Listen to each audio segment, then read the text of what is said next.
Hello, we are live now. Hello, um, good afternoon here in Argentina. It's Wednesday, and I'm doing this on in advance because we generally, as you know, have this live at 11 a.m. Argentina time on Thursdays. But today I'm going live on Wednesdays without even saying anything, just to record something because today I will be traveling. So I'm doing this right now. And having said that, let me do that. That's okay. Well, today I wanted to talk about, you will see this maybe tomorrow. I hope so. About art as a shaper for culture. And I've been thinking a bit about how we can use art. Uh, as I've said previously, said in some other videos, I work as a national coach, and I work with companies who are which are trying to be different, to organize themselves different, to shape their culture into something more agile, more new, more adaptable. So I've been investigating and reading a lot about that, about how to shape a culture, how are different cultures change. And of course, it takes time. It's a process to change your culture. You cannot go unless you are a very little company of two people, or maybe there are some easy ways to do that. For example, like sacking out everyone. Giving the sack to everyone and then start a new company. But of course, that's not healthy for your company or for your idea of a company, or maybe it's not healthy enough for your reputation as a company. So of course it's available. It's an option that's available. It's not a one that I would like to participate in, but it's still available for people who want to shape their culture in that way, to give the sack to everyone and then start to hire new people that are exactly the way they think they can fit the culture. Of course, when you hire someone, you don't know how they will turn out to be, or how they will impact the culture in some way. Because individuals can bring the best to the company for themselves, but when mixed with some other personalities or some other ways of being or understandings, and having a group of people is kind of different to know how they will react with each other. So that's important too, because you can have a very terrible culture in your company, but you still can do something to improve it. So that's the way I work with companies. To improve their ways, to improve their culture, to improve the things, how things are done, how they are, and they are the creators of their culture. So that was a previous introduction to why I'm talking about culture and art. What does art have to do with culture? Well, I consider myself to be an artist, or at least a baby artist. I don't know if you can call that. Um, I dance. I'm trying to learn to sing. I guess I'm doing well. Um, but that's just on the side, and I'm also trying to improve my artistic ways and see how can they fit together. I mean, the life as an artist and the life as a cultural shaper, you may say, or as a coach for teams and organizations. And I found that they have so many things in common that I'm still researching on that, and I'm still looking up for new things. I'm still having insights on how to do that better in both ways. I mean, in organizations and also from the artistic aspects of life. And what I've found is that art can help a lot to change culture. I'm willing to test it with new organizations to come. But I've been, for example, seeing it happen in another things, maybe not in non-profits right now, but I've seen it work with, sorry, with profitable companies. But I've seen it work with non-profits and also with culture in other groups. For example, I've seen it work with cities, the way cities are built, and art is a great component to help them create a specific way of behaving, even. Um, and in other things like, I don't know, for example, I've seen it work at museums. How, well, of course, museums are part of the art and the history and things that we usually think of museums as history or art, but they have also their own culture. So you can see that happen, and I'm going to test it. Maybe you have tried it on your own organizations, on in the way you are working with organizations, and I would love to know about you and the things you're doing, because I consider that to be great. And I've been also finding more about things that I actually can find so many similarities between companies and what you do as an artist or in your artistic life, whether it's painting or writing or maybe dancing or singing, whatever it is you do from an artistical side, it can be brought into this idea of how to shape a culture. So I think I ramble a lot about that. Um, but it's actually good to know that there are similarities. So having said that, what I wanted to discuss today is that, for example, we have. I want to give an example of how certain way of behaving or certain culture, and it has happened in many cities, but I've been able to see it. I mean, at first I directly observe it happen in a place I've been. It wasn't actually in Buenos Aires; it was in Cordoba, but it's also happened here in Buenos Aires, and I guess in many places in the world. And one of the things you see is that, for example, you have a bad neighborhood or a place that's not so secure. It's kind of ugly to, you cannot walk during the nights, for example, or there is drug or I mean, prostitution and those kind of things considered bad going around, and people are not safe and they feel that they cannot trust walking around at night, for example. And one thing you can see is that then some artists, because sometimes artists doesn't have a lot of money to don't have a lot of money to hire a place to stay and to have their studios and that kind of thing. And so they start coming to these places and they work during the daylight generally, or maybe at night too.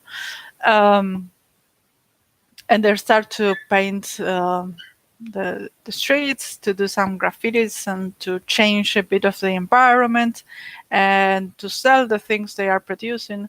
And sometimes, of course, it takes time. And sometimes there are people who look at that and say, with a more business-like way of thinking, and they say, there are so many artists here, maybe I can't, I don't know, build something, build a shop, build a mall or something in this place, and then starts to be more secure for people to come, maybe during I don't know, the weekends, and buy things and that kind of thing. And then another company feels like they can have a place there, and it starts to build and build and build. And then what happens, that artist goes to another way and they do the same, and it starts like building up. So I do think art can help us in that way. If we can, maybe in your companies, you can start by acting.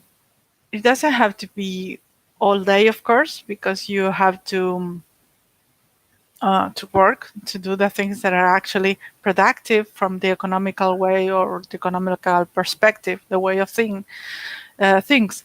But I think you can start by doing some art with your people, and you can start by letting them play somehow, maybe in a more with some kind of follow up or some kind of goal in mind. So you can start by saying, okay, maybe we can, I don't know, ridiculate the room altogether, and we can gather to see what we can do here, or maybe we can allow for people to play an instrument.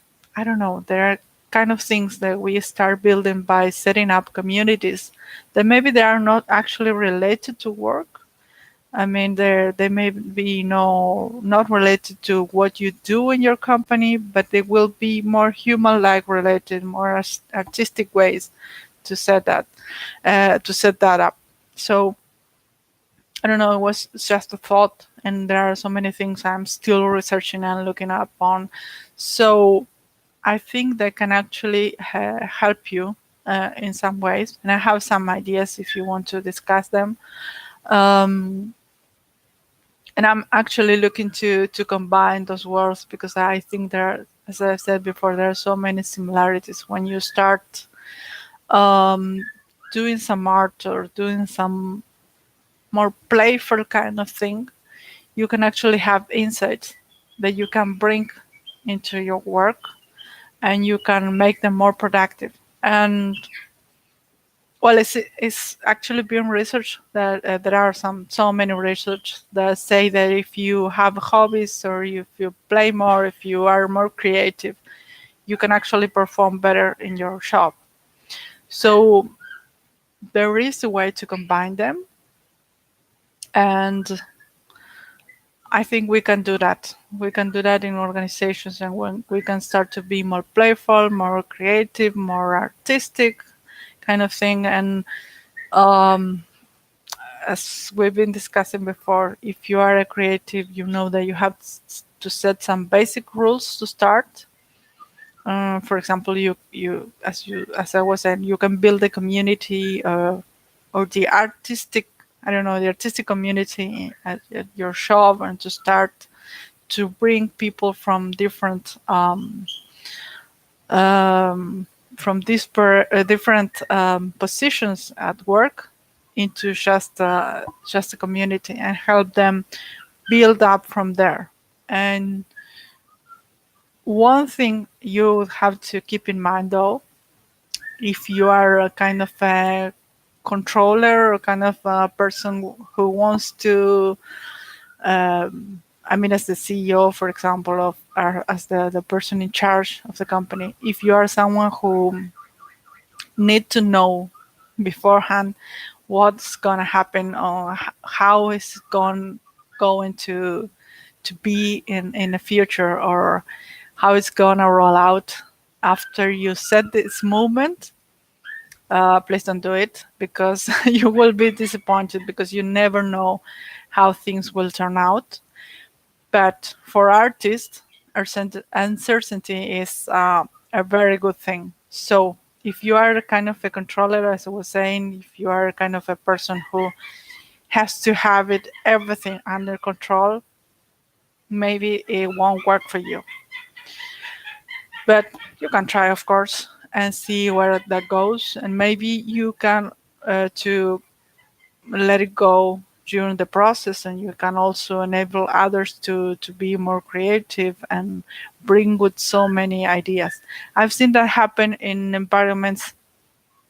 I mean, this thing was of starting something, and people is so eager to come up with new things and are so enthusiastic that if you are going to shut them down and say, no, this is not going to work here, or this is not the way we want to be here, So don't get people engaged, because you will lose them after a time. And that's actually a bad thing that can happen. So if you, as I was saying, if you want to keep everything under control, just don't do it, because people start to ignite something in themselves. I don't know, and they become so creative. They want to change many things at work, and there are good things to try. But if you, it's just not your idea, don't do it.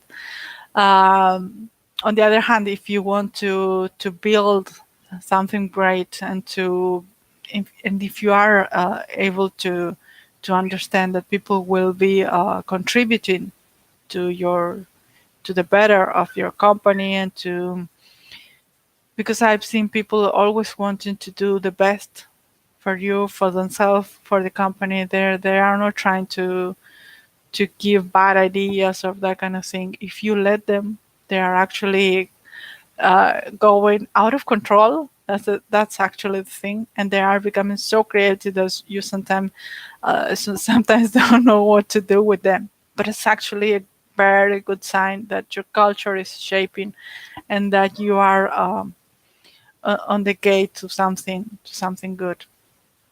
And of course, maybe you will have to set up some more rules to contain that engagement, maybe. But it's a good thing to start this movement. And art is a movement. So when you start something, when you ignite spark into people, they start building and building and wanting to grow. And sometimes that seems overwhelming, because they want to go with everything they have. Um, but you have to be able to let them go, and to help you build this new culture. So those are kind of my rambling thoughts right now about culture and art.